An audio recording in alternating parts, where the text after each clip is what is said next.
Hello, welcome to another episode of Cabin Fever Astronomy, brought to you by the Boonshoff Museum of Discovery in Dayton, Ohio. I'm Joe Childers, and I will be your host today. Our topic is the Sun. And in fact, there's so much to talk about the Sun that we're going to split it up into two parts. And I believe the next one's going to run on Thursday. So the two topics that we have today are things that I really enjoy. Of all of the topics in astronomy, these two are one of my favorites, or two of my favorites, I guess. So we're going to start off with, usually we say the sky tonight, here's the sky today. What can you see in your daytime, from your backyard? So what are we going to be doing? We're going to be looking at the sun. But the sun is dangerous to look at. You can do permanent eye damage very quickly. So that's called retinal burn, and it is exactly as bad as it sounds. In order to look directly at the sun safely, you need to either project the image onto a piece of paper that you look at from a different direction than towards the sun, or you use a proper filter such as the eclipse glasses or one that goes on the front of binoculars or a telescope. For more information on how to look directly at the sun safely, here is your search term, and the first page that will pop up, at least that popped up today, is going to be the one that you are after, NASA Eye Safety Eclipse. But what we're going to be doing instead is talking about things that sunlight causes in the atmosphere, these atmospheric phenomena of all things. And there are three main types. We have shadows and rays, rainbows and coronas, and then halos, pillars, and sundogs. Pardon the typo there. So let's start off with the shadows and rays. You've probably seen these before. Their name is a crepuscular ray, and it's pretty much a sunbeam, but it's caused by either a shadow of the cloud or a gap in the clouds that sunlight is shining through. Depending on whether there's more dark or light, will be whether we would say it's a cloud shadow or a hole in the clouds. But what we are seeing here is that where it's bright, there is sunlight able to scatter off the gases in the atmosphere there and come to our eyes. And where it seems dark, there's fewer light particles reaching that spot and then able to scatter to our eyes. On the opposite horizon, on rare occasions, you can see anti-crepuscular rays. Now, crepuscular, I forgot to mention, is a Latin word that means dawn and dusk. So many animals are called crepuscular animals because that's the time when they're out. They're not diurnal or nocturnal. But these anti-crepuscular rays are at the opposite horizon from the sunrise or the sunset. And I have been looking for these for years, and I've seen them twice. So if you do get to see these, it's quite the thing. Lastly, this happens very common. This is the belt of Venus, that's the pink band, and then Earth's shadow, which is the dark band. So yes, you are actually seeing, these are a few minutes after sunset, that is the shadow of the Earth being cast up into the sky, but the sky is still bright enough to notice it. And then the pink comes from how at the altitude above the ground where the sun is still visible, it's mostly the red light that's coming through that we would get on the ground right around sunset or sunrise anyway. Very frequently seen at sunset. You can also see it at sunrise, but I'm not usually up then. So those are three different types of rays and shadows that you can look for. Now rainbows and coronas. Here's how a rainbow is formed. You have a water droplet. Now in midair, water droplets are spherical because of the water tension. So light is coming in from the sun, and being white light, it has all of the visible colors in it. But what we trace as we go through the raindrop are the red and the blue, because the red has the longest wavelength and the blue has the shortest wavelengths. And the other colors will be in between those. It bounces off the back of the raindrop, and it also bends a little bit, as you can see from the dotted lines here. The bending is called refraction. It's when it goes from air to water, and it will happen again when it goes from water to air. Whereas the reflection on the back is light staying inside the water droplet. So the angle between the, not the sun, but the point opposite the sun, so the angle between the anti-solar point and your rainbow is anywhere from 40 to 42 degrees. So that does mean we need to be looking away from the sun to see it. And when the sun is high in the sky, in fact, when its altitude is more than 42 degrees, you won't see a rainbow unless you are in an airplane above the clouds. And so here's an example of how the sun is making a circular rainbow. Usually most of that circle is hidden by the ground. The little tiny white spot that you can see in there, slightly brighter, that's called the opposition effect, and that would be directly opposite from the camera and the sun onto the ground. There's also double rainbows, which are rarer, but I'm sure everybody has seen one at least once. Here's how these are made. Now the angles here are exaggerated to show why the colors are flipped between the double and the primary bow. The double bow basically is bouncing twice inside the raindrop, and the primary rainbow is bouncing only once. That double reflection does make it dimmer. But as you can see, the light rays cross once inside the raindrop for the primary bow, and then they cross each other twice. And so that is why they cross each other twice inside the raindrop for the double bow, and that's why the colors are reversed. Coronas are similar to rainbows in that they are a circular ring or arc with all of the colors of the rainbow. But they can appear either around the sun or around the moon. They're much easier to see around the moon because the moon is not a lot of glare. To see a corona around the sun, you usually have to hide the sun behind something, and even then it's really difficult to see. I've only seen them a couple of times, and that's usually when it's reflected off of a darkly tinted car window. But you have the colors, and these are not caused by refraction and reflection, or bending and bouncing inside the raindrops, but rather by what's called diffraction, where when you have tiny particles that are similar in size to the wavelength of the light, then that will bend. And here is how you get red on the outside and blue on the inside. You can see the red light is diffracted more than the blue light. So the angle coming off of the raindrop here that's illustrating what red does is wider.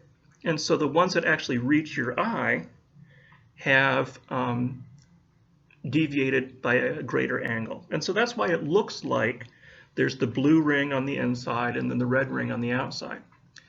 When the water droplets are uniformly sized is when the corona is the brightest. On very rare occasions, I've seen this maybe 3 times in my life, it is such good conditions that you'll get a second ring outside of it with a dark region in between. And then that one starts with blue on the inside and goes to red on the well, you're right, that one also starts with blue on the inside and goes to red on the outside. Okay, sundogs. Sundogs are the first of the things which are caused by ice crystals. And it's both refraction and reflection. So either it's going to bounce off the side of the ice crystal, or it's going to go through and bounce off the back edge like a raindrop does, or it's going to do that more than one time. There are many, many different ways for water and ice, for air, light and ice crystals in the atmosphere to interact with one another. The ones I'm going to show you are the most common ones. So here is what a typical sundog will look like. It'll look like a little rainbow patch of light to the left or to the right of the sun. And sometimes you'll get to see both of them. Those are the two that you see on the opposite sides of the setting sun.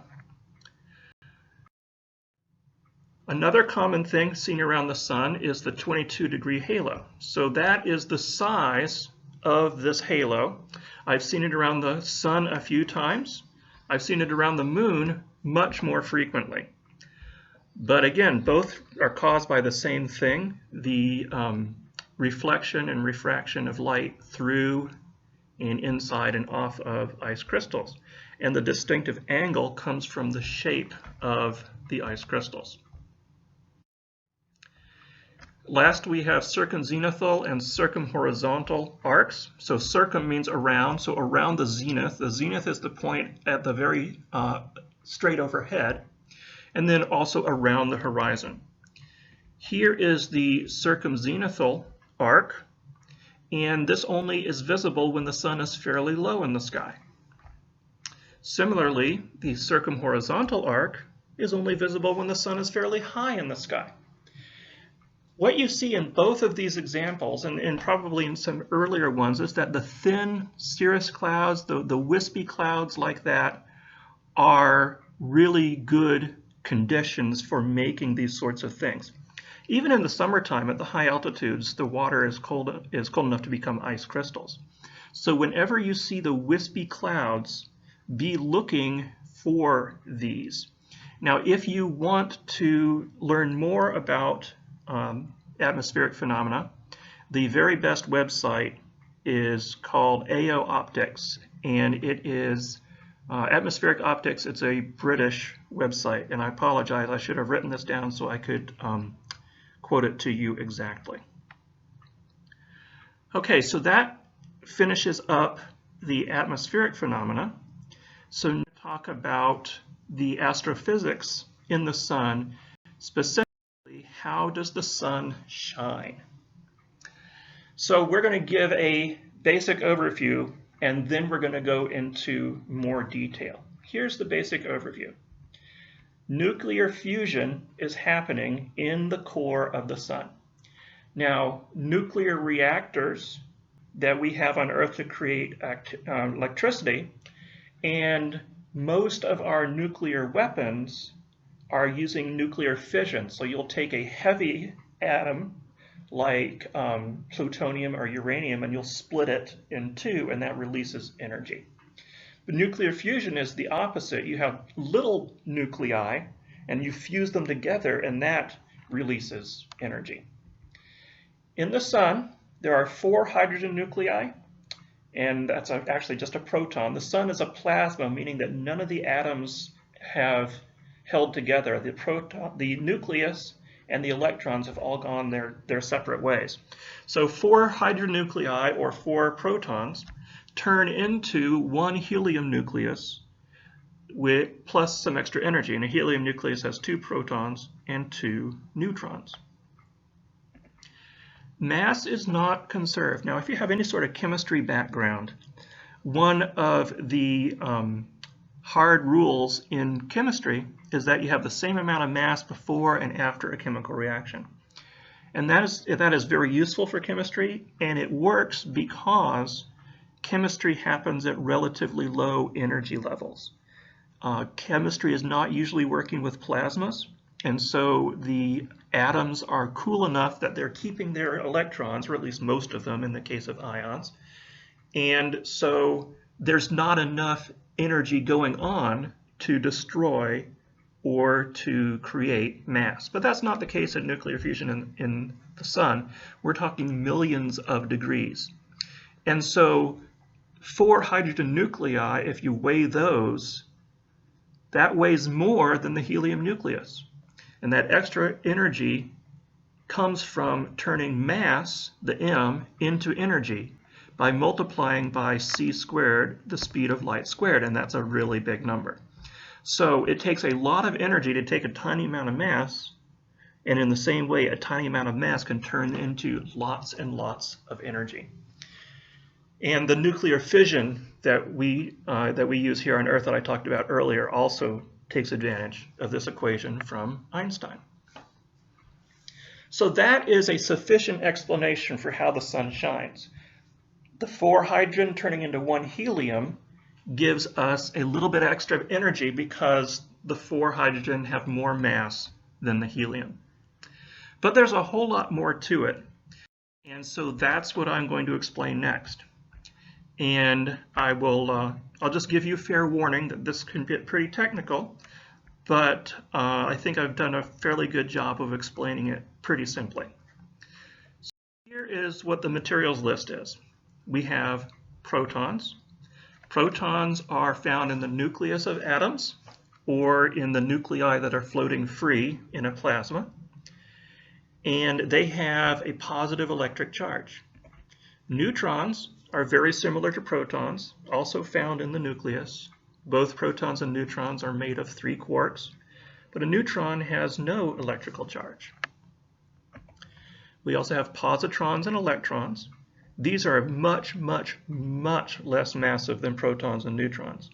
We're used to electrons. Those have a negative electric charge. A positron is an antimatter electron. So one of the things that's opposite about it is that it has a positive electric charge. Neutrinos are extremely lightweight, I mean almost no mass, and for a long time we thought that maybe they had 0 mass. They also hardly at all interact with other matter. And so the neutrinos that we're going to be making in the core of the sun stream out at almost the speed of light and don't interact with anything else. But they do carry away some of that energy. And lastly, gamma rays. These are the most energetic types of photons. Most of the energy that comes from converting hydrogen into helium is going to be carried away by these photons of light, the gamma rays. All right, here we go. First step, we got to take 2 protons and combine them. So this is the product on the right is called either diproton or helium-2, and it is, once we thought that this couldn't happen at all. If you just look at how, you'll remember that 2 magnets, the north poles, 2 north poles of a magnet will repel each other. Well, the same thing happens with electric charge, and so 2 positively charged protons are going to resist being shoved together like this. It takes an awful lot of heat to get them moving fast enough that you can overcome that electric repulsion and get them to combine like this. And we had figured out how hot the sun must be in the middle, and it wasn't hot enough to do this. At least that's what we thought in the 1800s. But since we have realized that a quantum mechanics phenomenon called quantum tunneling does let you do this. So that's part of it. The other problem, though, is that this diproton, or helium-2, falls apart extremely, extremely rapidly. So even if we do get a quantum tunnel event and 2 protons combine, they're going to fall apart very quickly. So what happens? How does it work? Well, one of these protons has to become a neutron before the fusion product falls apart again. In order to turn a proton into a neutron, we have to release a positron and a neutrino. This is a weak force reaction. So the 4 forces in nature: gravity, strong force, electromagnetism, and the weak force. And it's called the weak force because it is so uncommon. So not only does it have a small opportunity of time for this to happen, but this particular event, turning a proton into a neutron, is itself rare. Now, the positron, being antimatter, is going to meet up very quickly with a regular matter electron that's also in the plasma in the core of the sun, and the antimatter and the matter will combine and turn into 2 gamma rays. So really, at the end, you have 2 protons turning into a proton and a neutron, a neutrino, and 2 gamma rays. The proton and the neutron is called deuterium. It's an isotope of hydrogen, and it is stable. Next, we just add another proton. Doing this releases a little bit of energy. So deuterium plus a proton has more mass than what this is, a helium-3 nucleus. And so that extra mass is converted into energy and released. Helium-3 is also stable. And there's the leftover energy as I described already. Next, we're going to take two of these hydrogen 3s, join them up to make the helium nucleus, 2 protons and 2 neutrons with 2 protons left over. So you can count that the number of protons and neutrons on the left equals what's on the right. So this is the final product of the fusion process, this helium nucleus, and there are 2 protons left over. So it's almost like we borrowed 2 protons and then returned them after we made the helium. So here is the overall process.